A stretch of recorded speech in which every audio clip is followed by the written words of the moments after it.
What's up, ladies and gentlemen? Tiger here, and welcome back to another awesome video. We are talking Blackout today, ladies and gentlemen, and I'm going to give you what I know from start to finish of each and every Blackout game. I'm not going to tell you how to play your style of play, but I will tell you the best way to get the most efficient gameplay and experience out of your individual games. I hope you enjoyed this video, and I will see you on the other side. Liverpool to Portsmouth, yeah, that chorus, the crowd screaming.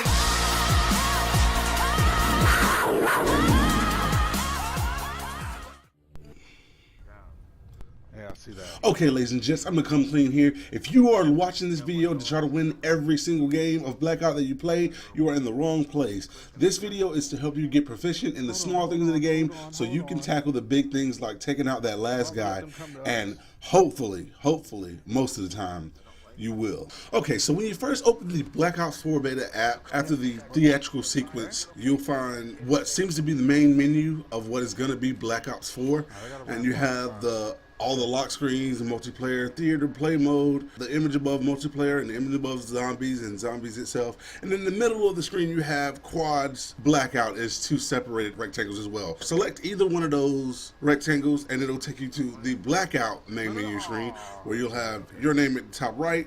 Below that, it'll be your party plus button.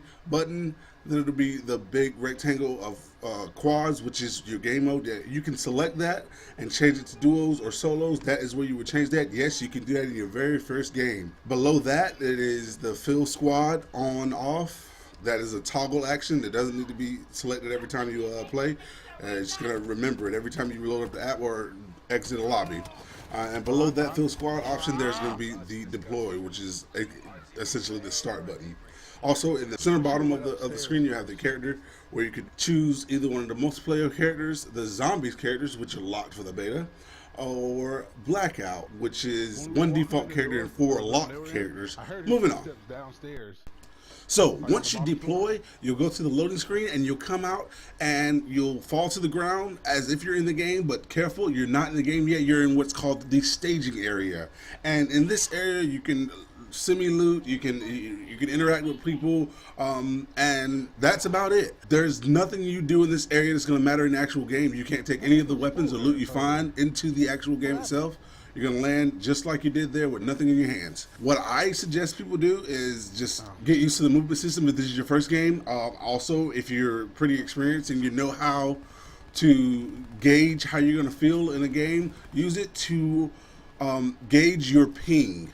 Pick up a weapon, shoot it, determine where you're going to hit, where your hitbox is going to be, get comfortable with it as much as you possibly can. Keep in mind, once the countdown starts, you're going to have 30 seconds.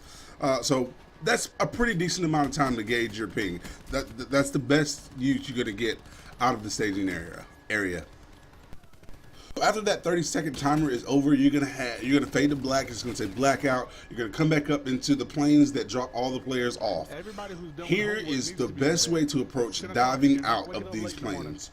Use your wingsuit as, you know, you're a painter. Your wingsuit is your broad strokes, and when you get to that low point, and your parachute deploys, that's your fine-tuning adjustment so you can land exactly where you want to land. What I suggest you do, and the method that works best for me so I can land exactly where I want to land, is I deploy the wingsuit just after I decide where I want to fall or where I want to land. I deploy my wingsuit and I fall straight down till that meter on the right side of your screen hits 60 to 70 meters per second. Again, we're talking broad strokes here. Once it hits that, then start angling yourself to where you want to go and use the parachute once you get low enough to finish that landing and make it as smooth as possible. That's all I got for you. That's the best way to do it, in my opinion. Once you're on the ground, you can go find your weapon. You can loot up as much as possible. I'm not going to tell you how to play the game, but the best way for me, my personal preference, is to kit up as much as possible and then start trying to get control of the area through gunfights. Okay, here we are, ladies and gentlemen, the last section of the video, the section that you probably want to hear the most. Gunfighting and in-game. This is all about knowing your kit and using your kit and your user interface the way that's going to most help you. Step one, you got to know what you have. understand that your first weapon is probably most of the time not going to be what you want. But here's the thing, it does damage to your opponent. In some way, shape, or form, that weapon it's going to be all you have, okay? So don't take it for granted. Make sure you get control of the area, you use what you have, what you find, and then we can move on elsewhere. Another tip I have for gunfights, this is still a COD game. You still have to play it like a COD game. It's fast paced, use your cover, make sure you're making the enemy's bullets miss you, essentially. It's not just about killing them. Make sure they don't hurt you, because if you do survive this gunfight, what good is you're gonna be at 3 HP. Speaking of XP, healing. The best tip I can give you for healing after your gunfight is over, or even during your gunfight, if you have the time, the best tip is to use the top-down method. There are 3 types of healing in this game. There's the trauma kit, there's the medic kit, and there's the first aid kit. The first aid kit heals you 25 health of your 150 HP. The med kit heals 50, and the trauma kit heals you up not just to 150 but to 200. So those are definitely it. If you have time and you're still in a gunfight, feel free, put that trauma kit on. If you do not have a trauma kit, use the med kits to get you as close to 150 as you can. Once you get within 25, use the first aid kits. If you have survived your first gunfight, congratulations. Next, we're going to talk about how to finish looting, how to control your user interface, and set your kit up the best you can for the longevity and the long haul of the game, essentially, the end game. First, I want to talk about the quick menu. The quick adjustments menu, you press down on the directional pad at any time during the match. You cannot interface with anything outside of that menu while it's down, so if you press it accidentally, you press up on the D-pad to exit it. When you press down, you scroll left to right to choose the item that you want to use at the time, or to replace an item that's already in your, what I would call, active loadout. When it comes to tools, to med kits, and to perks that you find, the green boxes you find on the ground, you have to select it to activate it, right?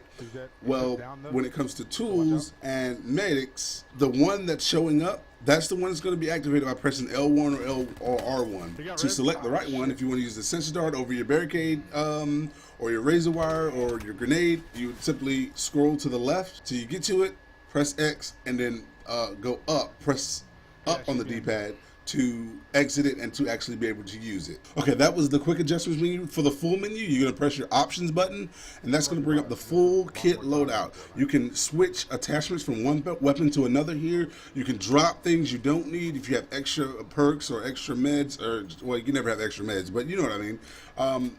This is a full range spectrum. You can drop items for other players. You can drop ammo, you know, help your squad out like that. What you do, get used to using this interface if you want to be really efficient at the game, because the speed at which you do things like this are going to make a huge difference in being ready for gunfights and keeping your entire team ready for gunfights. Ladies and gentlemen, I hope you enjoyed this video. Good luck out there getting your first win. If I missed anything, please feel free to leave a question in the comments below. If there's something you know that I didn't cover, feel free to leave that as well. I'm open to all information that is helpful. Also, I hope you enjoyed this video. A like rating is always appreciated, and subscribe for more if you haven't already. I'll talk to you next time.